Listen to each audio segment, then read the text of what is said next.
NTA International News. Acting President Yemi Osinbajo says security and a buoyant economy remain key in Buhari administration's agenda.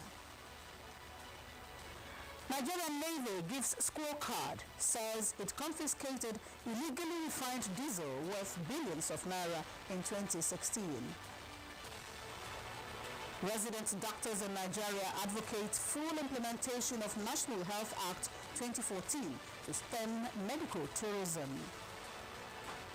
Hello and welcome to NTA International News with me, Nancy Godiya-Munihu.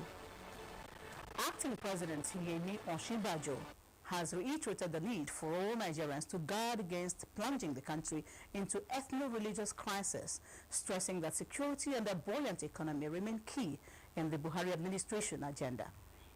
In a lecture titled The Economic Dimension of National Security at the National Defense College, he explained that the weak criminal justice system is creating loophole that makes it possible to evade consequences of wrongdoings and therefore needs to be reworked. It's our duty to ensure that people do not lose faith in the system. It's when people lose faith in the system that you have all the insurgencies, all the problems, and the various things that tend to happen around us. And these, of course, are national security concerns that impinge on our capacity to be productive and impinge on our capacity to grow our economies the way it should. The civil justice system is the same. The system of civil justice, also very, very slow. When people want to steal resources, when they want to make good for themselves, they don't ask, are you Christian or Muslim? Are you South, South, or Southeast? It is when they want something for themselves, for their selfish reasons, that they start introducing all manner of other elements into it. And I think that we, as a people, must resist that temptation to slide into ethno-religious conflicts and problems. We already have enough problems as it is. The theater commander of Operation Lafia Dole, Major General Lucky Irabo, says the military remains on top in the mop-up exercise of the activities of insurgents in the northeast. Major General Irabo stated this during the monthly media briefing of Operation Lafia Dole. He said the joint military forces remain vigilant in curtailing the activities of Boko Haram, while arrests of insurgents have continued.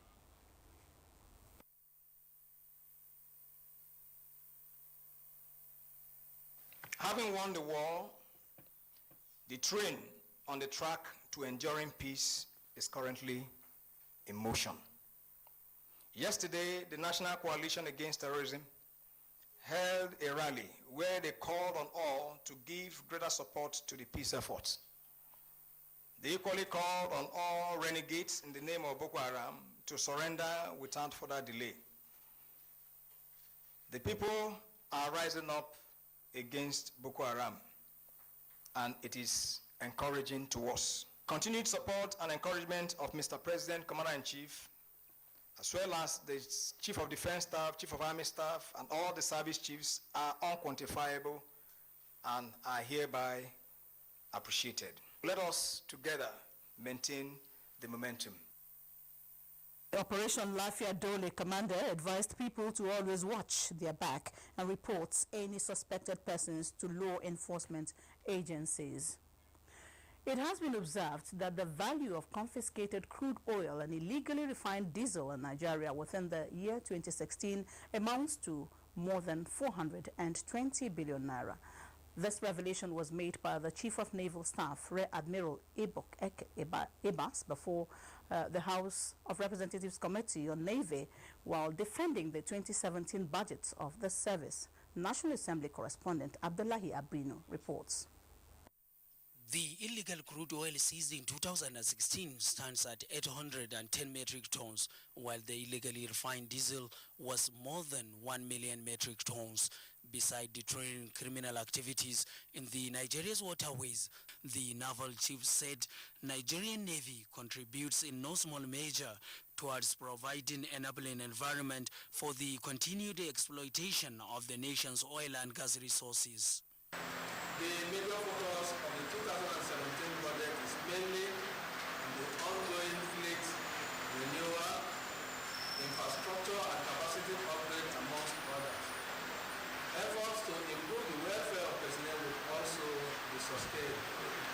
in view of the quintessential role played by the Navy in the protection of the country's territorial waters, especially in the areas of the operations of the Nigerian oil industry, Chairman of the committee, Abdusamad Dasuki, reiterated the commitment in the provision of legislative support to Nigerian Naval Service towards attaining national goals, especially in revamping the economy within the principle of change agenda of government. There is also an urgent need to ensure that budgetary allocation to the Navy is realistic and allows it to function effectively.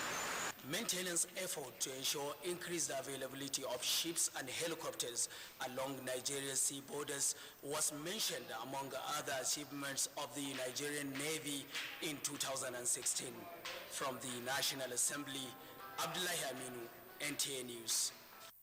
29 civil servants who were lucky winners at the groundbreaking ceremony of the Federal Integrated Staff Housing Program, FESH, have been presented with allocation and offer letters.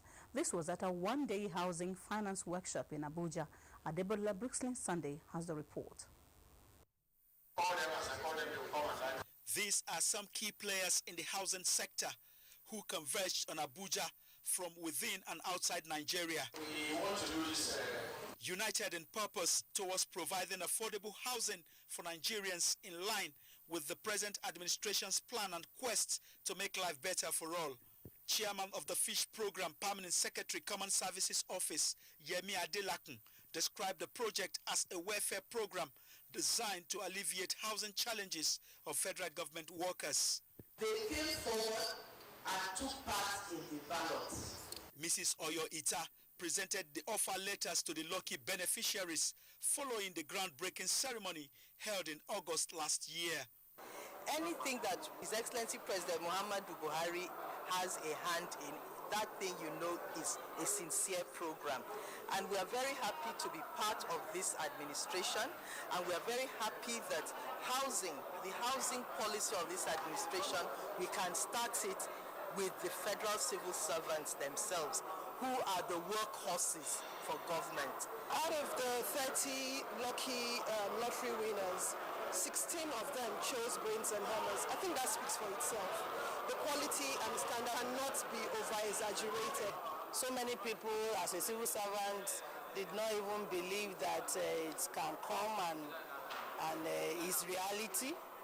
But I thank God, I'm so grateful that I'm among those that won the house. The theme of the workshop is delivering affordable housing for federal civil servants. Adebola, Brooksland Sunday, NTA News. Minister of State Aviation Hadi Sirika has inaugurated a security subcommittee on the temporary closure of Nnamdi Azikiwe International Airport, Abuja, with a stress on security of passengers and cargo shuttling between Abuja and Kaduna beginning from Wednesday, March 8. The committee is headed by Assistant Inspector General of Police Operations Alkali Baba Usman. Edino Justice reports. Before the decision to close temporarily the Nnamdi Azikiwe International Airport, Abuja, for 6 weeks to allow for repairs and in the interim use Kaduna International Airport as alternative, Abuja-Kaduna Expressway was known for frequent accidents due to bad portions of the road and activities of armed robbers. All those have been taken care of now as repair works are ongoing and security surveillance improved. Minister of State Aviation Hadi Sirika says the formal inauguration of this security subcommittee shows government resolve to ensure security of life and property at airports, roads, and railway before, during, and after operations. It is my sincere hope that this committee, being inaugurated today, will live up to its bidding by making sure that within 6 weeks period, closure of this runway, security should be watertight.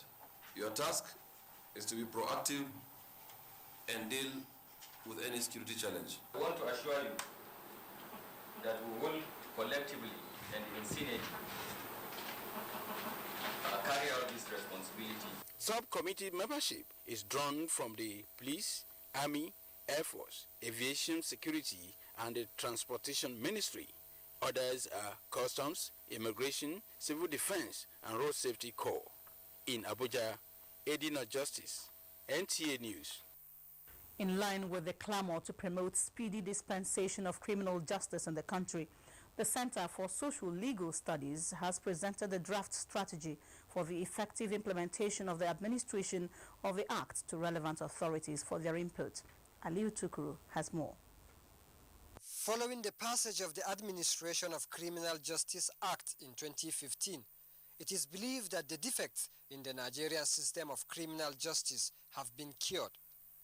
But close to 2 years after its implementation, observers say not much has changed due to many challenges, which includes constitutional-related barriers to the effective implementation of the laws and human attitude. To address these challenges, the Center for Socio-Legal Studies came up with a draft strategy to promote the understanding of the Act and identify the barriers to its effective implementation. What we are trying to do is to help to simplify the Administration of Criminal Justice Act so that the objectives of the Act can be better realized. Some Nigerians who had been instrumental to the passage of the Act were honored.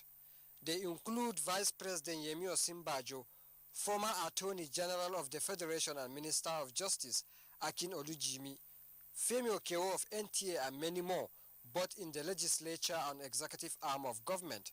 We must put very, very vigorous effort, you see, into strengthening the judicial sector. The draft strategy is expected to be forwarded to the monitoring committee of the Act. In Abuja, Aliu Tukuru, NTA News.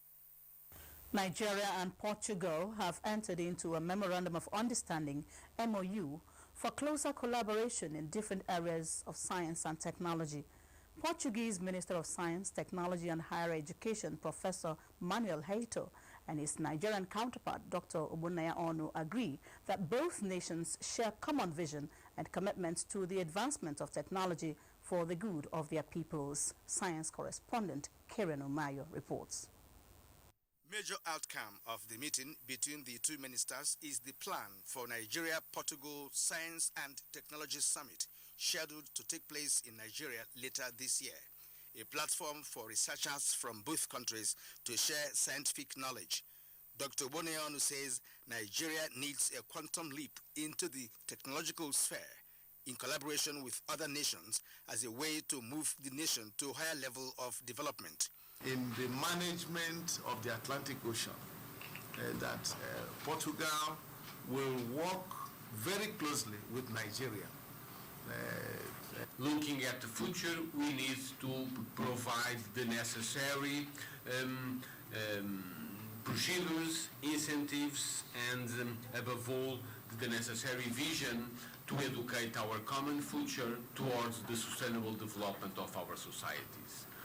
For both ministers, promotion of science for public understanding is key, as it cannot flourish in social isolation.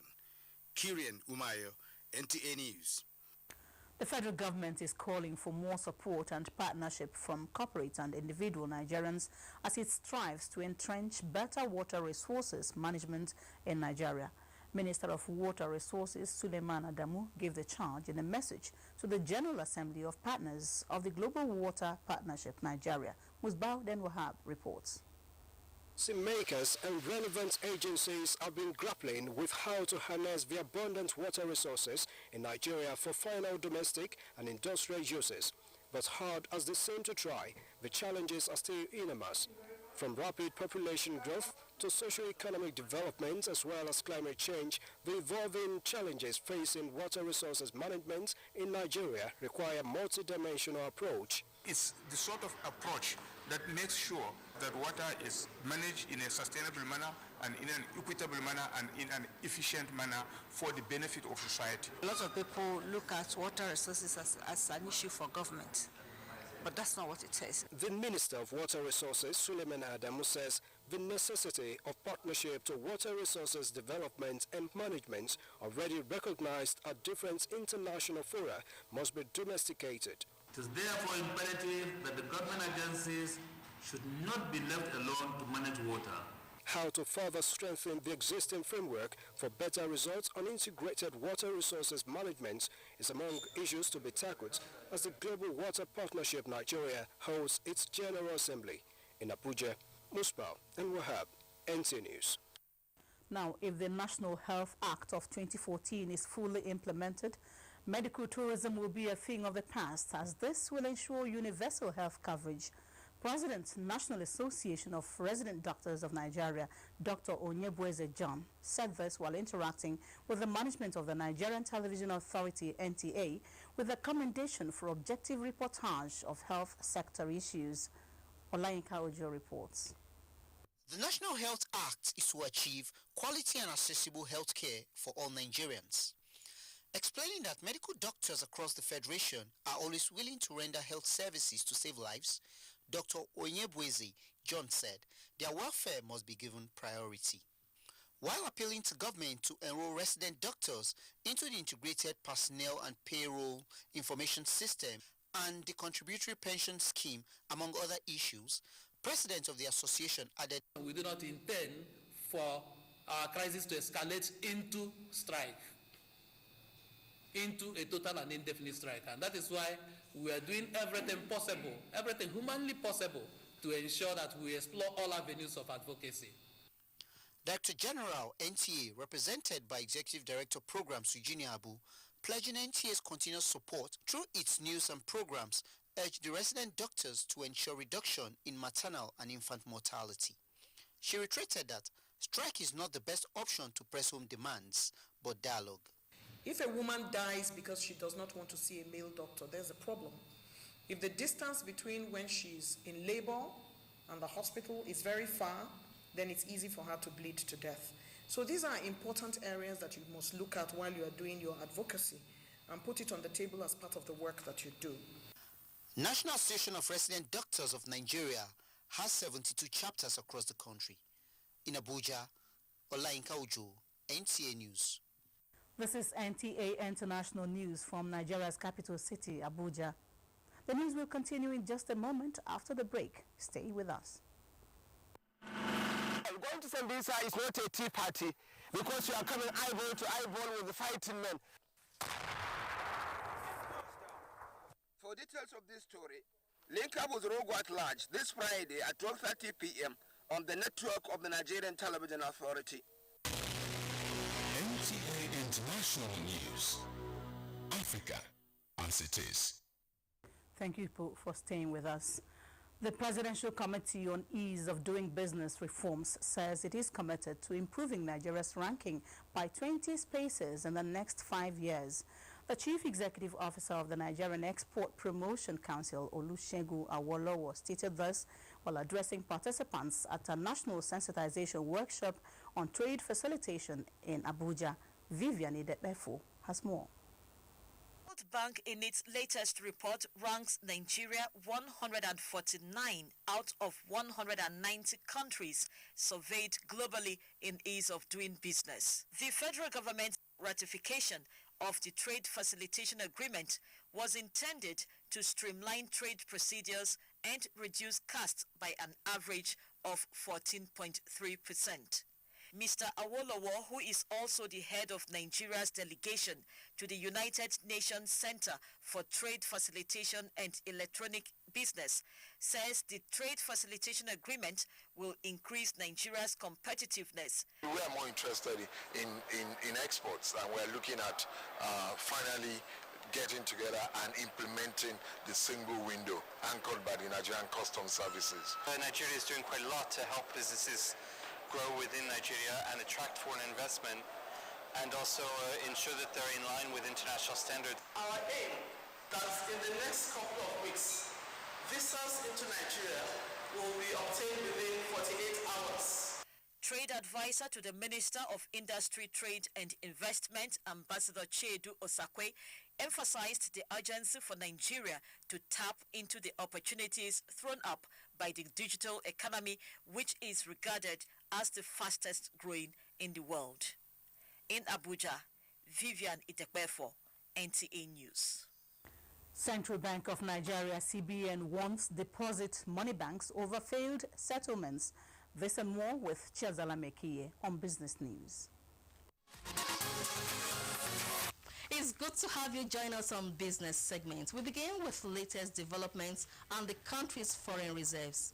The Central Bank of Nigeria says Nigeria's foreign reserves have grown to $28.12 billion. The Apex Bank revealed that the reserves fell to $23.95 billion, allaying fears among foreign investors on the country's ability to settle dollar-denominated obligations in the midst of dwindling oil prices. Meanwhile, in a swift reaction, a development economist, Dr. Fashua, has reacted to reports that foreign investment inflow dipped to $5.12 billion as a result of withdrawal of some foreign investors from the country, the lowest in 9 years.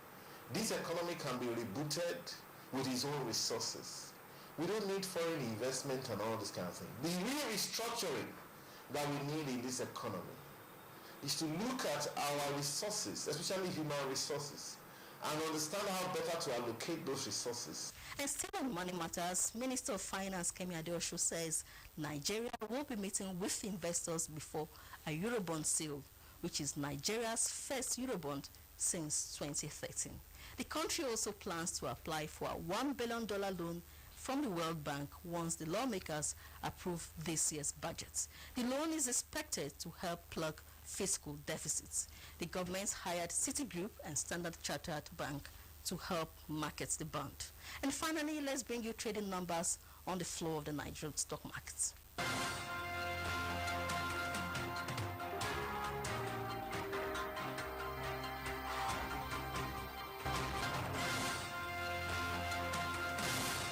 That's the package at this time. I am Chiazala Mekie. Many thanks for being there, and do stay tuned for the rest of the news. And for reports from other parts of the globe, here is Adebola Brookslyn Sunday. About 100 people of African origin are stranded in Addis Ababa International Airport after being deported from the